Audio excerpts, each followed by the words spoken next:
The views and opinions expressed by the host do not necessarily state or reflect those of the hospital and its management. Furthermore, the views and opinions of the guests do not reflect those of the host, the show, the management, and the hospital. Lastly, no copyright infringement intended. All materials used and music background credit to the owner for public service purposes only.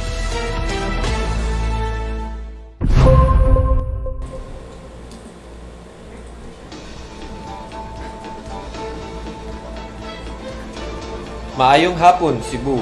Ang VSMMC Subnational Laboratory nitala na sa mga sunod karong adlawng Biyernes petsa 15 sa Mayo 2020.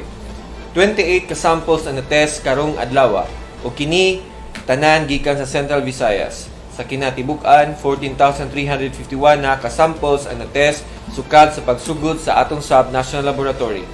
Sa 28 niini, usa ang positive ug 27 ang negative. So matotal, aduna nakitay 2,074 ka positive samples o 12,252 ka negative samples. 1,139 ka samples ang pending karon sa atong laboratorio. Pahinumdum sa tanan nga ang mga resulta base lang sa mga samples nga gitest. Ang DOH Regional Centers for Health Development ang mopagawas og detalyadong impormasyon mahitungod sa mga positibo o negatibong kaso. Daghang salamat.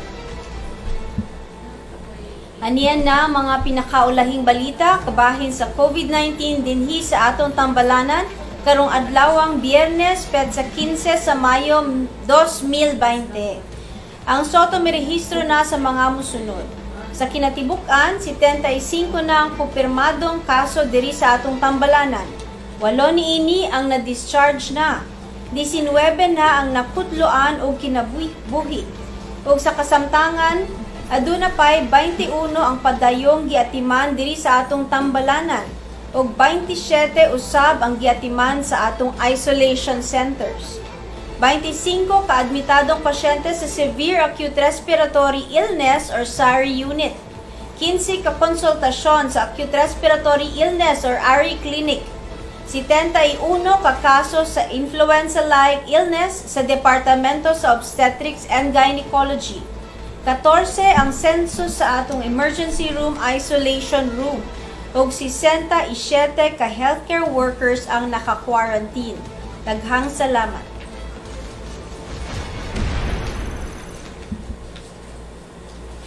Maayong hapon mga quarantine. Maayong hapon Dr. Helen. May hapon, attorney. Ano yan na sa kita karon sa adlong Biyernes? It's Friday. Tomorrow is already a weekend, no? Yes. It's time to relax and to rest at home. Thank God it's Friday. Yeah, thanks God it's Friday, no? Kung sa normal pa ron nga panahon, party-party ang mga tao karon, no? Pizza 15 pag yun, so ting sweldo. Okay. So mga ka-quarantine na to diha nga nagdawat og mga sweldo karong adlaw og napay uban nun 13th mid-year. Mid-year. So this is really a blessing day, no? Yes, yes. O si Dr. Naharo, so tungod sa kadaghan sa iyang kwarta, wala sa kahibaw nga mid-year karon.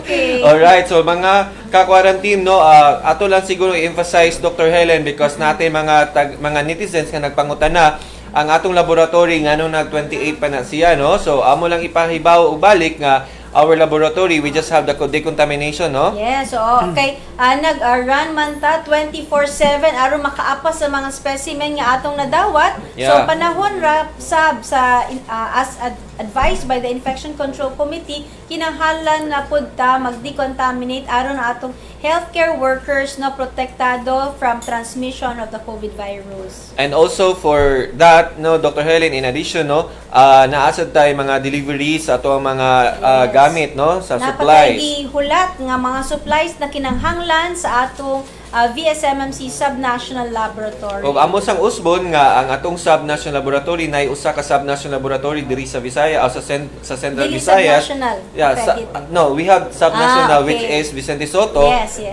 Memorial Medical Centers as Subnational Laboratory ug naputay duha ka accredited nga mga laboratories, no. So sila pod mismo makaran pod og mga test. Pero ang Vicente Soto National Medical Center will handle the results for the samples for our hospitals. Okay, mga hospital, district, private, and also the national hospital or DOH retained hospitals. Yes. Alright, so kana siya mga ka-quarantine, kung napa may mga pangutana regarding that, palihul lang ta sa pag-send sa inyong mga questions or comments sa atong comment section.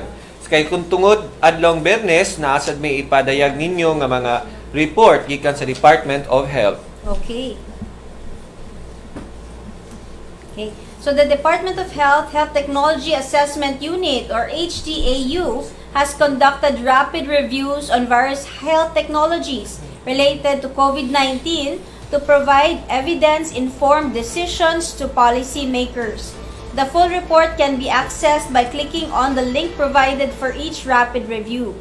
Important note, as evidence on the different facets of COVID-19 is ongoing and rapidly evolving.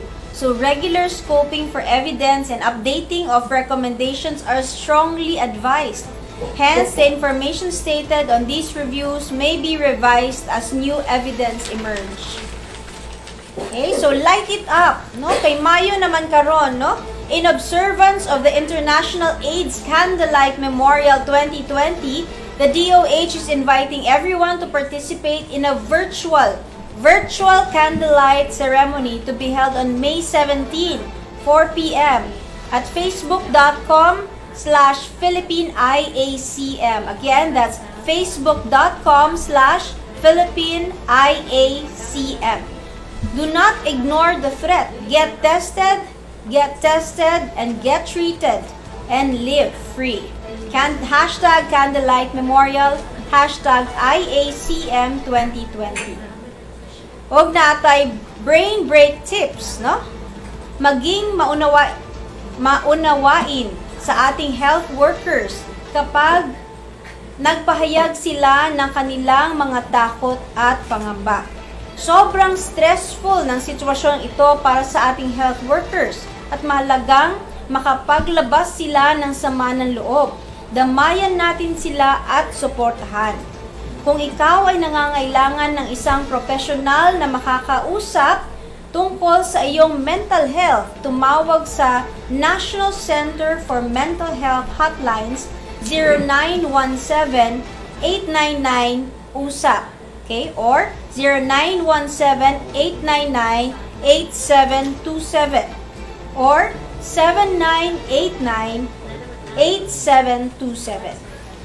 In addition, the Department of Health Central Visayas Center for Health Development through the Vicente Soto Memorial Medical Center Sub-National Laboratory or VSMC has released as of 5 p.m. on May 13, 2020, 266 test results. There was a total of 20 positive results for 4 of which are repeat tests of previously confirmed cases. As of May 15, the VSMMC SNL has already 14,351 tested samples.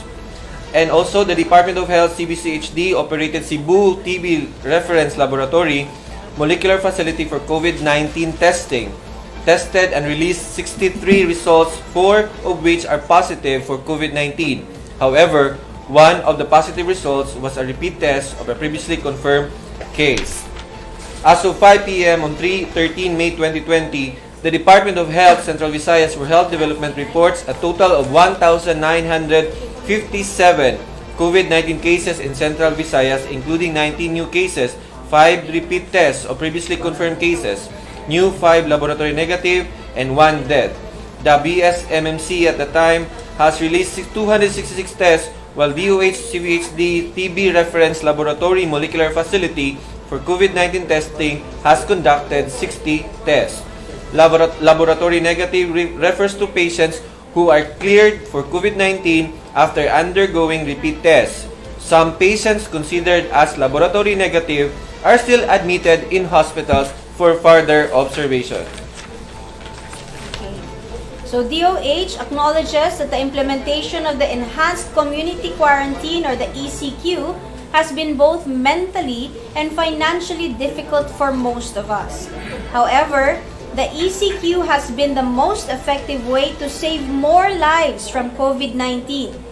There are some individuals who are not able to go to work, and there are some who are currently working yet cannot go home, in line with the implementation of the ECQ.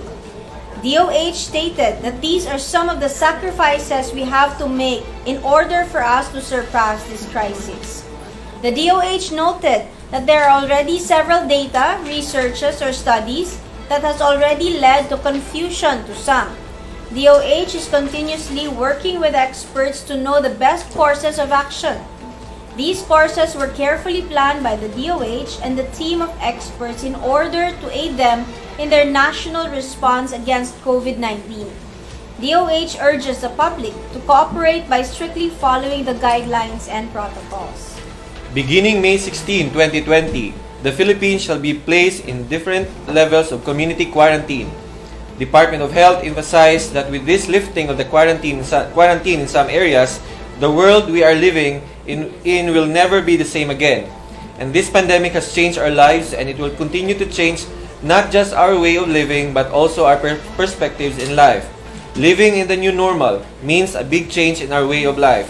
This means that some of our plans, like travels, celebrations, and gatherings, must be revisited.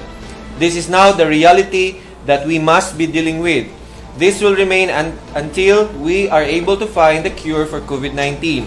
The Department of Health clarified that the new normal will help us avoid the second wave of transmission. Thank you so much. So mga Dr. Helen, no, mga quarantine, mga mga general updates gikan sa Department of Health, no? Oo. Nya, mao na gini Dr. Helen, no, can we discuss about kining sa gitawag nato nga kanang ang ECQ na mawa na, so what is that?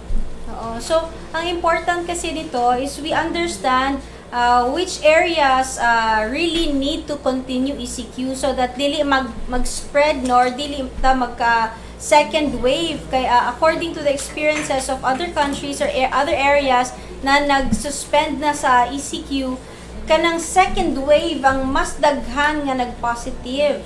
Oh. So baliwala yung ECQ ng first kung hindi rin carefully planned or designed ang pag-release or pag-suspend sa ECQ. Right. Kay sa ato lang diri no sa probinsya sa Sugbo, Yes. atong gituhuan nga ang mga mayor nato karon no I think they are still in a meeting no with the governor, Yes, di ba? oo. Kaya Nothing gipatawag is man to final siya ni yet. Governor Gwen Garcia kung unsay ipang-set nga conditions para sa GCQ. Yes. So Pero, important ang parameters. parameters. To know kung kailan i-activate ang ECQ, tas kung kailan siya i-suspend. Right, so daghan sa ato ang mga netizens o mga ka-quarantine nga Oo. medyo libog daw sila. So ang Yes. atong ako personal advice ay lang mo sa og kalibog, let it be a status quo. Kung unsa inyuhang gibuhat karon nga nagstay at home, Yes, o wala oo. pa mo gipatawag og balik sa inyuhang trabaho, or wala pa sad mo gipa-report og balik kay I believe ang mga HR ninyo mo contact man. So we maintain siguro sa status quo, no? Yeah, so also things will never be the same again. So this is really a new normal. So the workplace needs to be redesigned. The mode of transmission needs to be redesigned. Even our homes needs to be redesigned. Because if we want to eventually remove the barangay isolation centers, we have to make sure that our homes are appropriate for isolating each member of the family who might be tested positive. Right, no? So karon daghan naman tayong mga isolation centers. Yes, oo. So ang ato lang ani, steady lang gyud ta, no? Maintain the status quo, magbantay lang gihapon. Yes. Dili mo salig kay GCQ na lagi ang uban niya. ECQ pa yun, modified Yes, ECQ. oo. So dili lang nato siya kanang tan-awon sa grabe nga technical nga perspektibo, but sa perspektibo na lang nga pagka-practical nga Practical. please protect your family, protect yourself. Ayaw lang sa siguro pag lakaw-lakaw sa mga lugar kung dili gyud gikinahanglan. Yes, and continue social or physical distancing. Correct. Kaya you really have to consider yourself as if you had COVID-19. Right. Dili ka makatakod sa lain, so dili ka mag-close, no? Dili ka Yeah. hindi ka lalapit. Oh, di ka mo no? paduol. Di ka magpaduol sa laing mga tao. Unya, but always, no, you wear your mask so Mask. that you can avoid getting others infected if you're COVID positive. At the Correct. same time, if other people are positive, you also prevent na matakdan ka sa laing tao. So, social or physical distancing, wearing of mask, and other PPEs, and hand hygiene Right. as often as possible. So, you do know that, yun nga, sabi ni Dr. Junjis Wasula, no, the whatever comes next will be all in your hands, literally, and psychologically, ano ba, figuratively, Yeah. and practically. Correct, okay. no? Kay even si DOH no gi-emphasize gyud to nga ato sa sigurong i-revisit Yes. ato mga travel plans, no? Kay daghan naman nga after ECQ, unsay mong buhaton? Ikaw, Dr. Helen, unsay mong buhaton? Oo. Di ba, uban, maingon nga, mag-beach ko, mo travel ko. So, I think we have to revisit our plans on travel, no? And also on gatherings nga, after sa ECQ, magpa-birthday kog maayo or magpa-party kog maayo. So, we have to revisit that kay ang atong tan-awon permi kay we are already in new normal, di naman ta mabalik sa sauna. Yes, so kay that's wa pa may why cure. also, no, when classes will resume, there really has to be a redesign of the methodologies of Correct. teaching. It's So, already online. yes, and everything distance should be learning. online. Oo. And you do have online classes. Yung mga technology should be maximized. Yeah. So you may also have blended learning. You may have face-to-face but on a regulated basis. Yeah. But most of the work will be submitted online. Right, submission online kay no more physical submission. Mao gyud Oo, na sa mga kasi, memorandum. I teach research in Cebu Doctors University, so we were considering that defense of the research of our students will also be online through Zoom meeting or Zoom. such technology. Lingaw man gihapon kay naamang gihapon ang kulba, Dok. Yes, Kay oo. aning tawag nimo mingon karon dire, Mario, answer this. So like that, no? Yes. Because this The morning I same. just had my Zoom class sa akong loss entrance, no? So I Okay. was doing a lecture niya, mao to nag-orals gapon ka, lingaw kay mahadlok man gyap nagyapon ang kulba factor. So we have to be very much prepared. So these are some examples of kanang mga new normal activities, no? Yes, oo. And there are still work from home. Di naman na siya Yes. mawa. So even for health, I think no, everybody should be able to develop telemedicine or teleconsultation because correct. it's important to be able to address no the concerns of the patients. Daghan nangutana kung unsay ilang buhaton, kung naa sila gibati, asa sila moadto, Correct. do they have to go to the hospital? So it's important that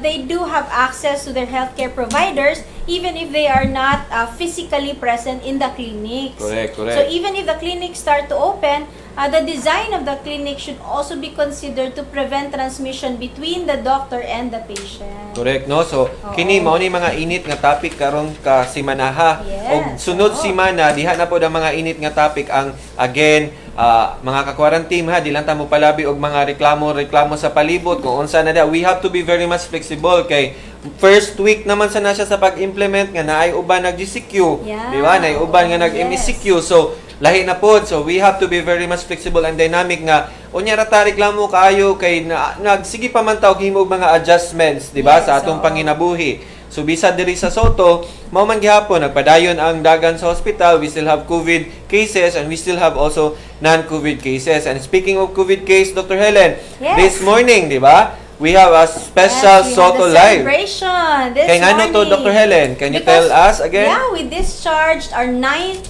recovered COVID-19 patient and she's the first patient nga OBGYN Wow, admitted congratulations. under our department, no? Nanganak siya. She came from a barangay isolation center, so she was already positive to begin with. Right. And then she was admitted because she was in labor already. Oh. So we delivered her via cesarean delivery. It was an uneventful delivery. The baby is fine. The baby is stable, and the baby also tested negative. But we retested the mother, no, and she tested COVID negative. So, very good. She does not need to go back to the barangay isolation center. Instead, the partner came here, sinundo siya. And then, very touching yung kanilang reunion. And now he can bring home his mother and his child, to their own home. Right, very good, no? So that was really touching ganina. Yes. O katong mga wala nakakita, pwede ra gyud na ninyo ma-review mga ka-quarantine sa ato ang Facebook page. Yes, Naa siya sa special nato nga Soto Live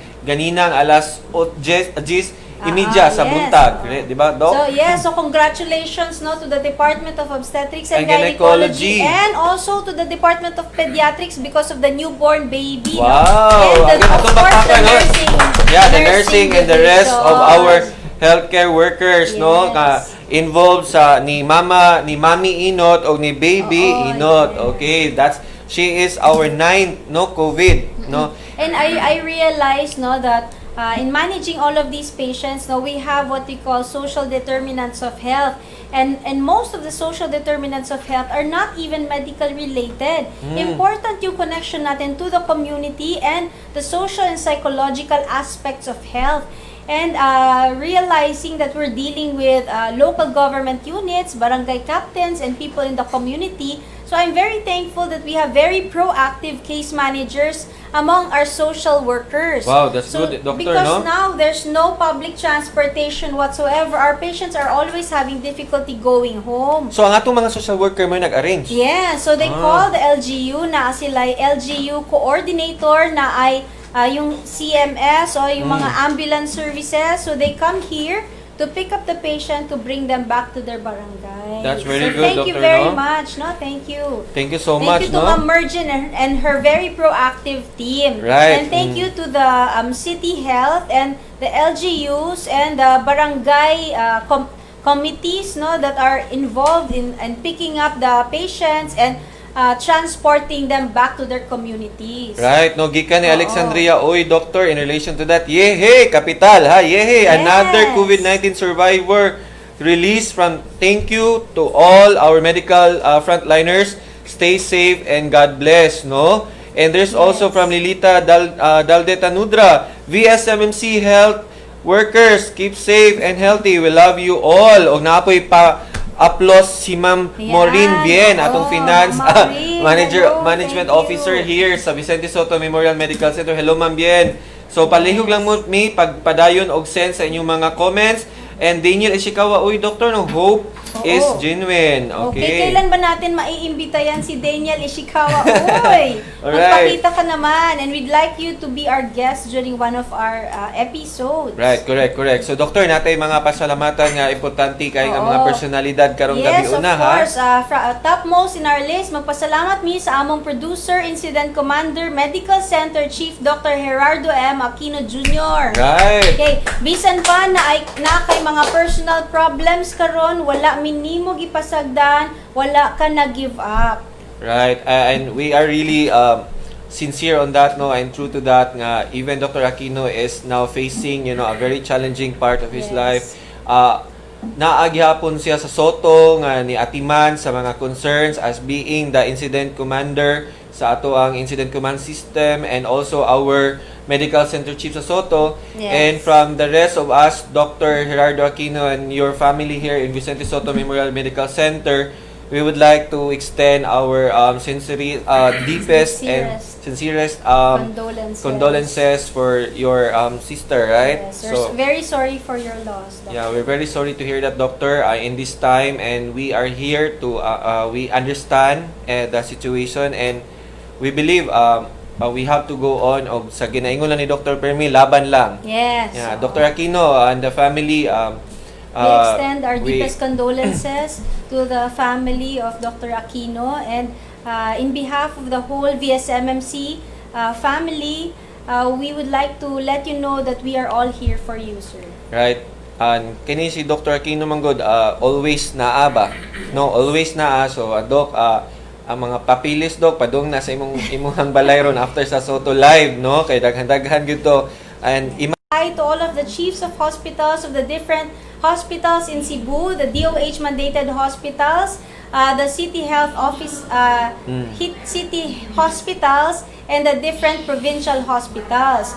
Because we believe that we are one in managing all of these cases of COVID positive. It's not just Soto that's identified as a COVID center, so each hospital has to carry their own weight. So the challenge is with all of us, and we should all work together. Sabi nga nung video na song natin yesterday, di ba? Dungan ta. Okay. Dungan ta. And then of course, we'd like to greet sa VSMMC Subnational Laboratory. We know how hard they've been working. Ubo sa pagdumala ni Dr. Reynat Ligaray nga padayon nga nagpangita o pamaagi nga makaproseso sa mga specimens sa COVID-19. Having a 14,351 samples, that's already too high, right? So that's a very good performance. Yeah, good job.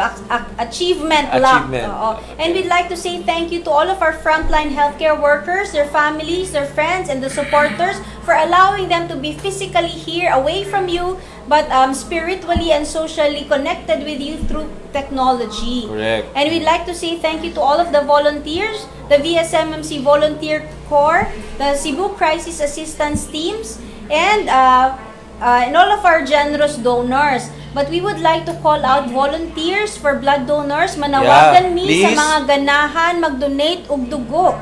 Please. Kinahanglan kaayo ang dugo. inyong tabang sa mga pasyente, labi na sa mga pasyente nga nagpositibo sa COVID-19. Right. A number of them really have severe anemia, and that puts their health critical level, and they really need blood. So, unsa nga mga blood atong gikinahanglan, Doctor? So kinahanglan ta particularly blood type A, blood Type A, type B, B, blood type O. Okay, but those who are AB, we still need your blood because we don't know if there will be a trauma patient or that will come, that we really need all types of blood. Alright. So don't worry, you're somebody's type. Blood type, that is. Okay? Yeah, correct, So please no? volunteer to donate blood. We really need it, and you will be able to literally save lives. Right. So, Okay? nindot kay ni siya nga pagabuhaton sa karong panahon nga of uncertainties, Yes, panahon sa oo. pandemic, nga kung makahatag ka na, you can really sleep well, and nindot ang imong feeling sa imong kinabuhi kay Yes, nakatabang ka oo. sa uban. Thank you. Okay. And then for all of our generous donors, for food, for goods, for medicines, I'd like to call out those who have donated, for particularly for N95 mask. Ginto po siya ngayon. We really appreciate it because it allows us to continue our service to COVID positive patients, whether it is in the ERID, in the SARI, in the subnational laboratory, in the ER isolation rooms, or even in the operating rooms. We really need the N95 masks, the coveralls that are disposable, and even the sterile gloves. So these are the critical level PPEs in our hospital. So Correct. thank you for all those who mobilized donors and volunteers for this. Okay. Yeah, so keep on praying, keep on, sharing Yes. positive vibes. Sige, Doctor. Thank you. Napailain, Doc? Pwedeng message, no? Message. Happy birthday to Sir Jeff Mahinay. Hello, Thank Sir you Jeff for taking Mahinay. care Happy of birthday. us. Sikap girls. Thank you. Salamat. Sikap, girl. Oo. Sikap is, unsa nang sikap kay Doc? That's cervical cancer prevention. Prevention. So that used to be where I would spend most of my time, working with paperwork, handling PLHIV patients, family planning, and gynecologic cancer patients. So karon na naman ka diri sa command center. Oo. Unya, ang atong sikap gi-convert into our ARI clinic. Ari Clinic ang yes, sikap. kana na ang Okay. Ari Clinic karon. Pero sa una kini si Jeff siya ang tig-timpla og kape, lahat. Oh, mao man na So, these ano ang people will kailangan? really make us feel love, Yes, nga oo. gi-care ka, no? Because in a very busy environment, somebody is there to really just give you a water mo Yes, happy malaking na bagay na. laki ng bagay na yan. Hilak na sad ka. a little love goes a long way. Oo. Correct. And this morning, I actually received a message from a patient I Oh, handled yeah. in 2012. 2012 That patient. was about 8 years ago, and I was still a fellow at that time in PGH. And I was so super surprised because out of nowhere, this patient messages me and tells me that, Doc, I will never forget you. And for somebody who just passed through your life, you don't realize how much your work, your service will impact patients. So please continue doing what you are doing now, and know that what you are doing is very important to somebody's life. Yeah, correct. Bisag pila pa na katuig ang nilabay, Yes, mas oo. mahibaw-an magug ka kung unsa ang imong gibuhat para sa uban, di ba? So Yes. it's about that. So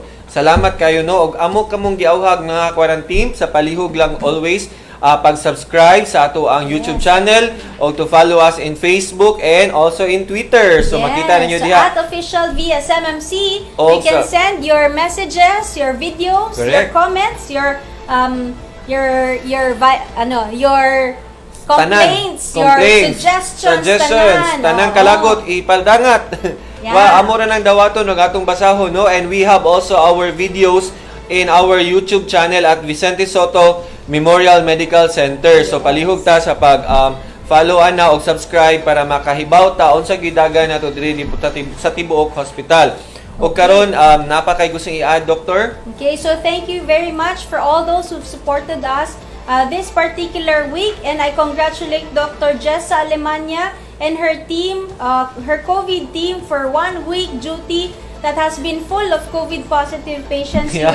You did it. You made it. Thank you very much, and Kasi na, congratulations. when it rains, When it rains, it pours. Kana jud no, Yes. magdaghan sa jud ka, and we hope in the coming days as we go on with the change of a little lifestyle na pod, no? Yes, I hope mas makuan unta ta, mas dili unta kayo inanak ka grabe pod og kadaghan ang atong mga pasyente o atong mga ka-quarantine nga napiktaran sa COVID-19. Yes, and tanan sa nga atong everything that we have been going through, we know that it's difficult.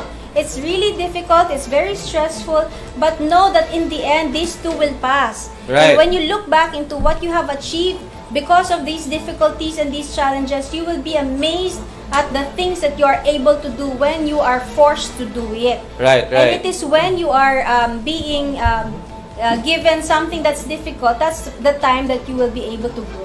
As a kicker for tonight's Soto Live, before we go for weekend, no, Dr. Helen, ato lang ipadangat sa atong mga ka-quarantine nga please always, show positivity and love to the rest of our people. Our world now, even our community needs that love and more understanding. Tuna siguro ang sige og panglabay og pamato sa uban. Tuna siguro ang sigig pag-intriga, tuna siguro ang pagsigig saway sa imuhang silingan. Because at the end of the day, we are one community, alright? Especially where you are now, we are forming a lot of communities. Mura ra bitaw ni siya sa kanang kaning mangga, kanang kahoy nga mangga. Okay. Yan, naa siya mga bunga nga mangga. Yan, ang usa ka mangga, walay bunga. Okay. Asa may permi batuon sa tao? Oh, yung may mangga. Ang may mangga. So, Okay. that katong kahoy nga naay daghang bunga or prutas, mo ay permi batuon. Kung kinsa ang daghan o gitrabaho, kinsa gitaghag watiman, kay because ginaingon ba na sa psychology, kung busy ka nga tao, kung naay motivation o naa kay padulngan sa imuhang kinabuhi, di naman ka mananaw sa kinabuhi sa uban. So I hope mga ka-quarantine, no, too much of hate is already there in social media and to our community. So I hope we should not do that, and please kay ngano maabot na ba gyud ang panahon nga mubalik ra na ang inyong gipang kuan sa uban. So please stop that because we have to goes share around, comes around.